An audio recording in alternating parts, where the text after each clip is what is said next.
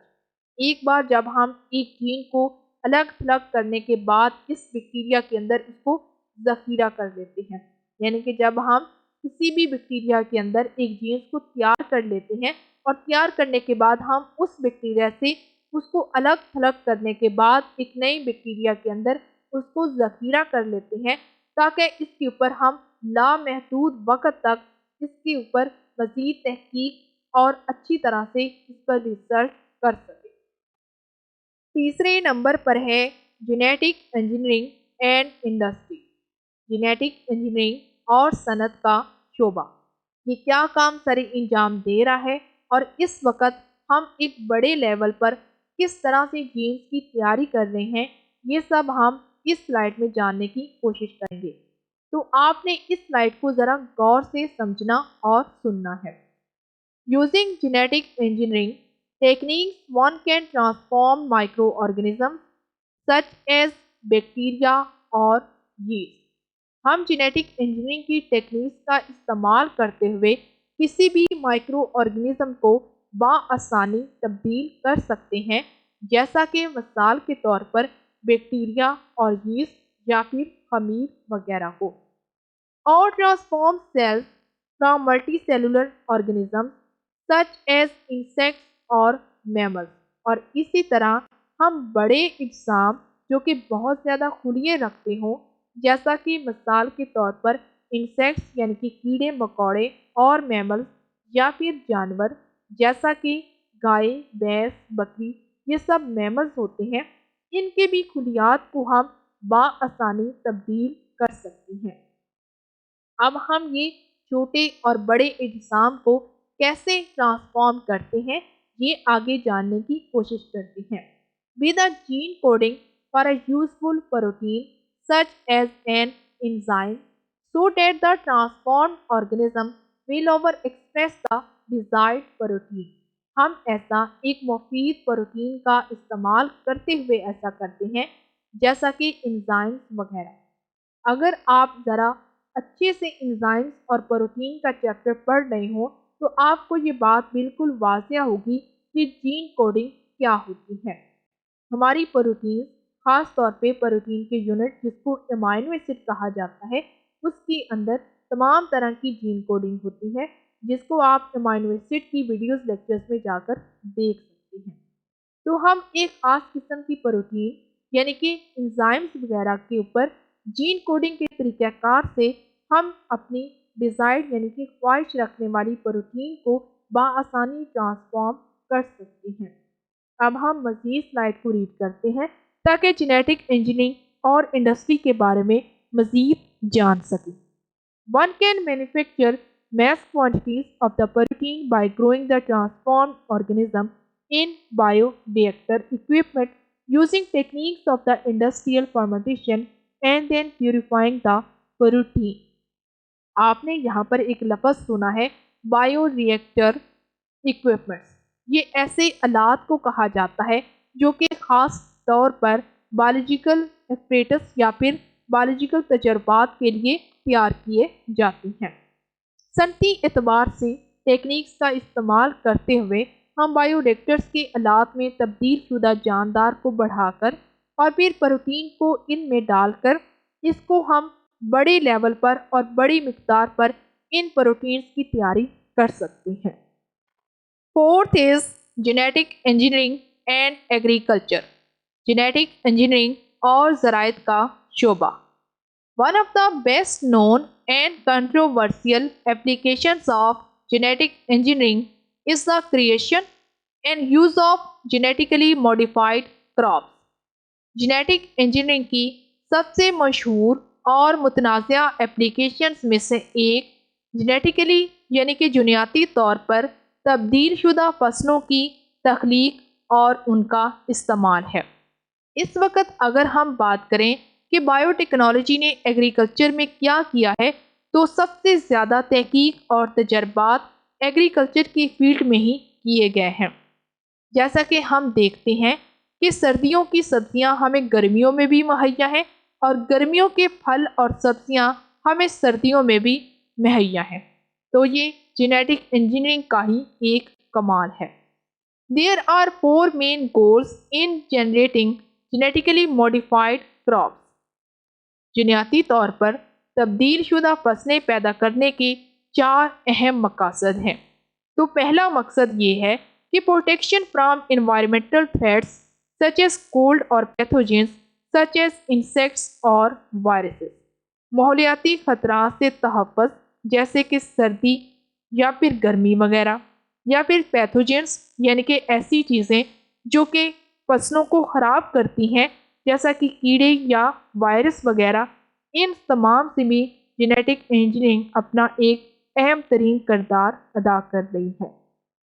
There are also fungal and virus resistant crops developed اور development، پھپھوندی اور virus سے مزاحم فصلیں بھی تیار شدہ یا ترقی پذیر جو ہے وہ اس پر بھی کی جا رہی ہے، یعنی کہ ایسی فصلیں جن پر فنگس لگ جاتی ہے یا پھر وائرس آ کر ان پر لگ جاتا ہے اور وہ انسانی استعمال کے قابل نہیں رہتی، تو بایو ٹیکنالوجی ایسی فصلوں پر بھی کام کر رہی ہے، کیونکہ ایسی جو خراب ہوئی فصلیں ہوتی ہیں ان سے ہم ادویات بناتے ہیں جن کو ہم فارماکوگنوزی کے اندر بڑی ڈیٹیل میں ڈسکس کریں گے کہ ایسا کس طرح سے کیا جاتا ہے۔ جیسا کہ ایک سمپل سی ایگزامپل میں آپ کو دوں گی کہ اگر کسی بھی گندم یا پھر چاول کے سٹے کے اوپر اگر فنگس لگ جاتی ہے تو اس فنگس کو وہاں سے نکال لیا جاتا ہے اور اس کو بہت ساری ادویات میں بطور ادویات ہی استعمال کیا جاتا ہے، اور یہ جینیٹک انجینئرنگ کی ہی ایک ریسرچ ہے اور اسی کا ہی ایک کیا ہوا کام ہے۔